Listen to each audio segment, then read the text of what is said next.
gran toque de xenofobia, además, ¿no? En estas situaciones, ahí aparece un campo muy fértil para que prosperen ideas xenofóbicas, en las cuales, por cierto, se apoyó el nazismo alemán de Hitler. De manera que eso es un problema que se va a enfrentar allí. O el Heidel que se acaba de matar, ¿sí?, en Austria, ¿no? Efectivamente. Por cierto, yo lo conocí en esas múltiples reuniones allí. Personaje, el caballero. Sí, sí. Tenía punch en sus planteamientos, ¿no?, muy reaccionario, ¿no? Después se dividió porque él era la izquierda de esa derecha, ¿no? ¿Cómo será la derecha actualmente? Bueno, el presidente Chávez acaba de decir que Bush ahora está a la izquierda de él porque está nacionalizando la banca, así que los extremos se tocan acá, ¿no? No, pero el discurso de hoy ante la Cámara de Comercio fue todo... El discurso de hoy de Bush, eso es digno de ser comentado, porque lo estábamos viendo antes de... Lo que pasa es que yo quiero terminar de responder tu pregunta. Me parece muy importante porque para cualquier inquietud que pueda tener venezolana, pero creo que vale la pena hacer un comentario.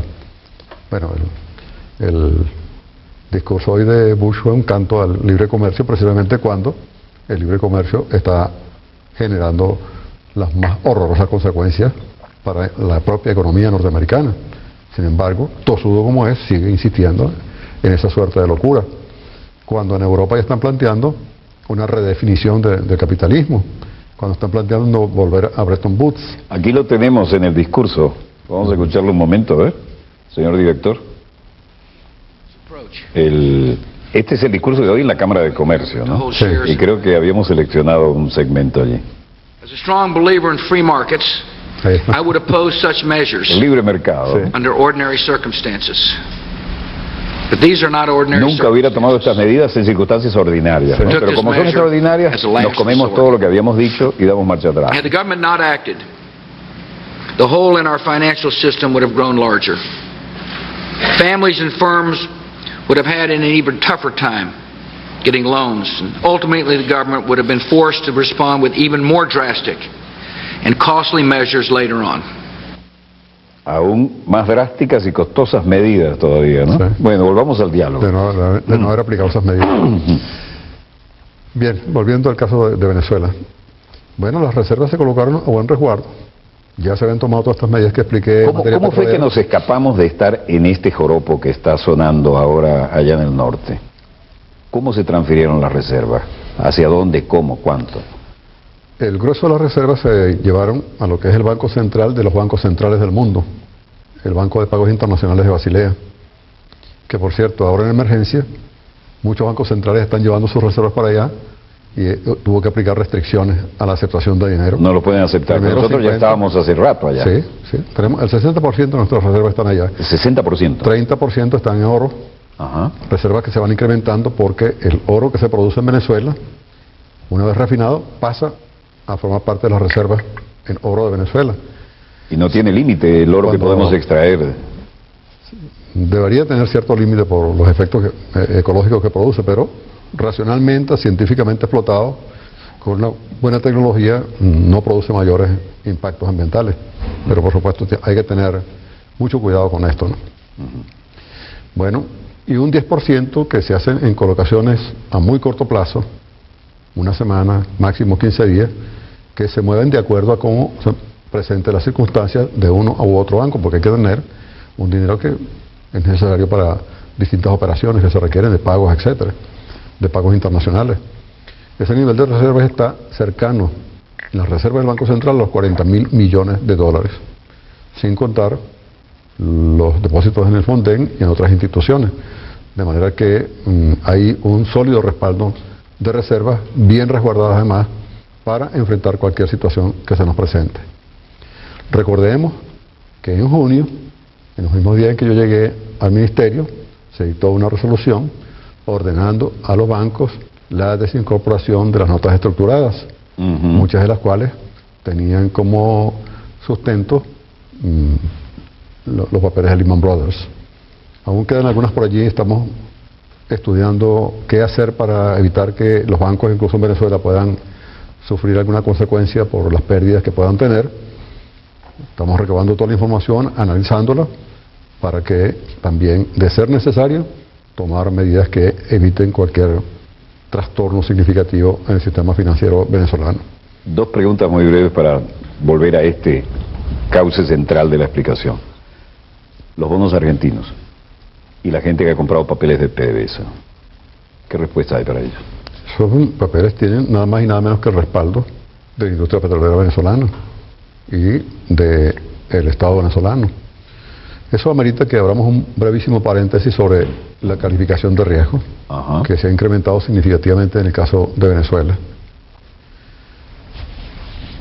Estos son empresas que están vinculadas a los grandes intereses financieros mundiales. La gran pregunta que hay que hacerse es por qué no advirtieron absolutamente ningún riesgo en Lehman Brothers, en Merrill Lynch, en todos estos gigantescos bancos que fueron hinchándose literalmente sin tener un soporte real que sustentara los valores que estaban colocando en el mercado. Valores entre comillas, porque eran papeles sin sustento. De manera que la credibilidad de las estimadoras de riesgo está por el suelo también. Veamos, por ejemplo, en el caso de Venezuela. ¿Cuáles son los componentes que toman en cuenta para el riesgo de un país? Primero, su capacidad de pago.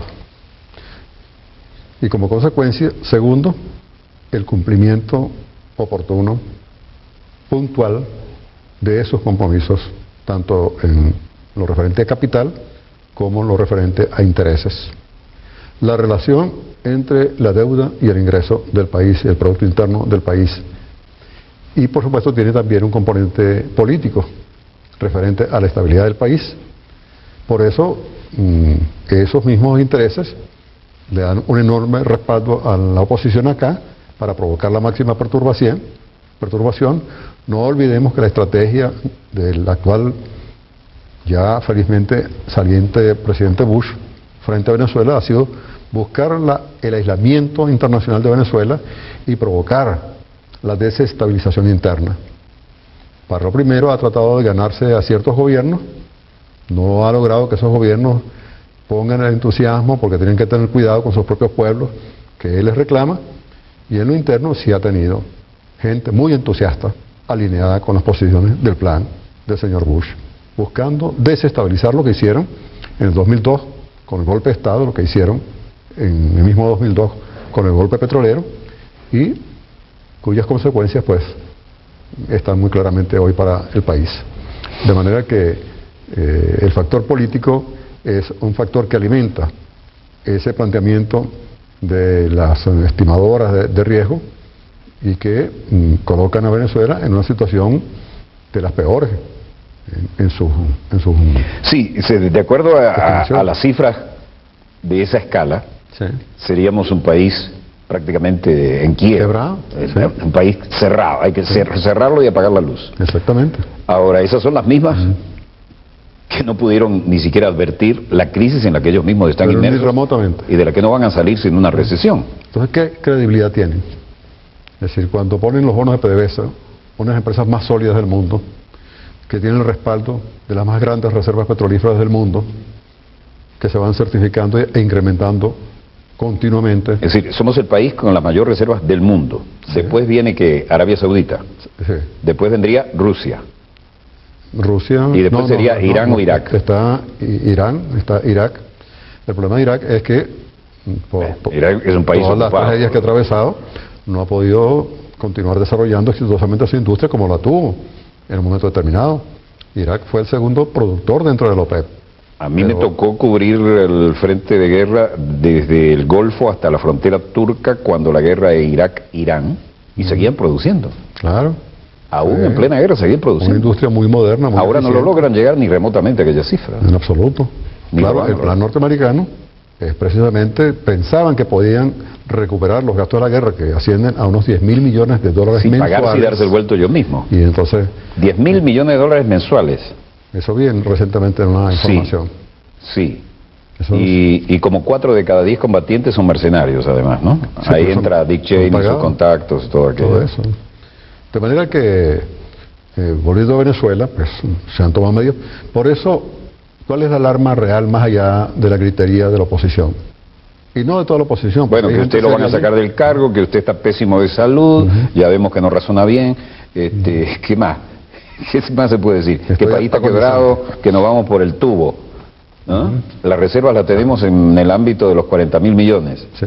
Los papeles y las reservas fueron sacados, es decir, las reservas fueron sacadas a tiempo antes de esta crisis. Sí.